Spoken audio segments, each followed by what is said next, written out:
যাদের নামে এলিগেশন আছে তারা তৃণমূল কংগ্রেসের সাথে কোনোদিন কানেক্টেড নয়। वो लड़की अगर नहीं जाता तो ये घटना नहीं घटते थे। একটা ছোট্ট ঘটনা, এটা কোনো ন্যূনতম ঘটনাও হতে পারে না। তো একজন বন্ধু যদি বান্ধবীকে রেপ করে তাহলে সেখানে নিরাপত্তা কি করে দেবে বলুন তো আমাকে।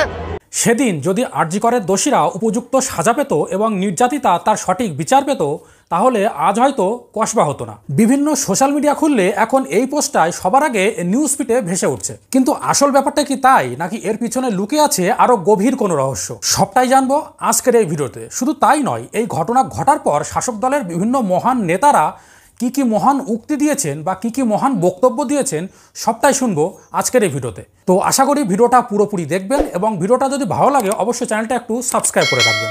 যে রাজ্যের মুখ্যমন্ত্রী অন ক্যামেরা সবার সামনে বলতে পারেন যে শরীর থাকলে যেমন একটু শরীর খারাপ হয়, ঠিক তেমনই এত পপুলেশনের মধ্যেও এরকম দু একটা ছোটোখাটো রেপ কেস হতেই পারে। তো সেই রাজ্যে এই সমস্ত দুষ্কৃতীরা তো দাপিয়ে বেড়াবেই, তারা তো এই সমস্ত অপকর্ম করবেই। ভাবুন একবার, একজন রাজ্যের মুখ্যমন্ত্রী হয়ে তিনি যদি একথা বলেন তাহলে দুষ্কৃতীরা কতটা সাপোর্ট পাবে।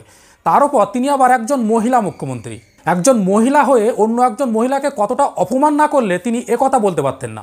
বিভিন্ন সময় রাজ্যের বিভিন্ন প্রান্তে এই সমস্ত ধর্ষণের কেসগুলো ঘটার পর আমাদের মুখ্যমন্ত্রী কি বক্তব্য দিয়েছিলেন সেগুলো এবার একটু শুনে নেওয়া যাক। সেটা যে 10 কোটি লোকের মধ্যে একটা ছোট্ট ঘটনা, এটা কোনো ন্যূনতম ঘটনাও হতে পারে না। প্রতিদিন এমন একটা দেখানো হচ্ছে যেন ধর্ষণের মাটি। আপনি রেপড বলবেন না, প্রেগনেন্ট বলবেন না, লাভ অ্যাফেয়ার্স বলবেন, এটা এনকোয়ারি করেছেন কি?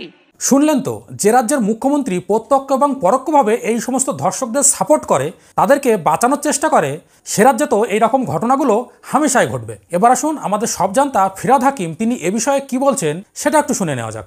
যাদের নামে এলিগেশন আছে তারা তৃণমূল কংগ্রেসের সাথে কোনোদিন কানেক্টেড নয়। সমর্থক কিনা আমি বলতে পারবো না, তৃণমূল কংগ্রেসের সাথে কোনো সম্পর্ক নেই। দেখলেন তো, অমনি পাল্টে মেরে গেল। এরা কিন্তু কোনোদিনই স্বীকার করবে না যে এই মনোজিৎ এদের দলে একজন ইউনিয়নের লিডার ছিল। এই সমস্ত বড় বড় নেতাদের ছত্রছায়ায় কিন্তু এই সমস্ত ছোট ছোট নেতারা এতদিন বেড়ে উঠেছে, এরা এতটা সাহস পেয়েছে।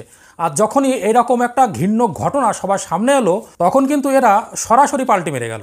কিন্তু অস্বীকার করতে চাইলে কি সমস্ত জিনিসটা অস্বীকার করা যায়?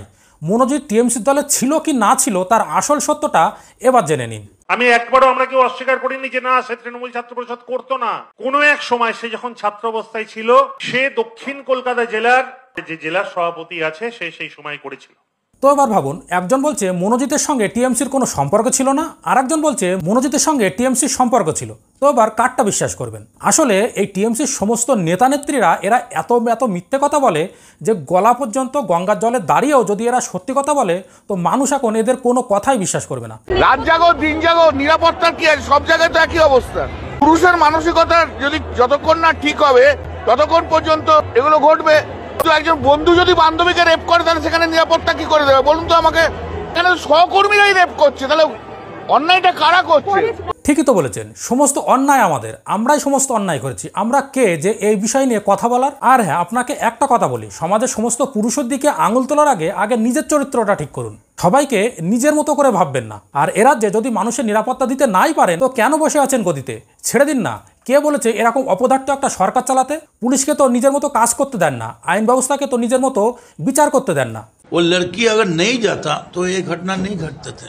अगर जाने का टाइम लड़की किसी को बता के जाते थे, 2 सहेलियां लेके जाते थे, ये नहीं घटते। হ্যাঁ, এনার এন্ট্রি তো বাকি ছিল। এখন সব দোষ তো মেয়েটারই হবে। মেয়েটা কেন গেল কলেজে? মোদ্দা কথা, এখনকার মেয়েরা কেন কলেজে যাবে, কেন তারা স্কুলে যাবে? তারা তো বাড়িতে থাকতে পারে। আর বাড়িতে যদি নাই থাকতে পারে তারা পাথর মতো বুড়ো ভামদের সঙ্গে তো ফ্ল্যাটে গিয়ে থাকতে পারে। তাহলে তো আর এরকম দুর্দশা তাদের জীবনে হতো না। আসলে মুদ্রা কথা কি জানেন? এই মনোজিতের মতো জানোয়াররাই হলো টিএমসির আসল সম্পদ।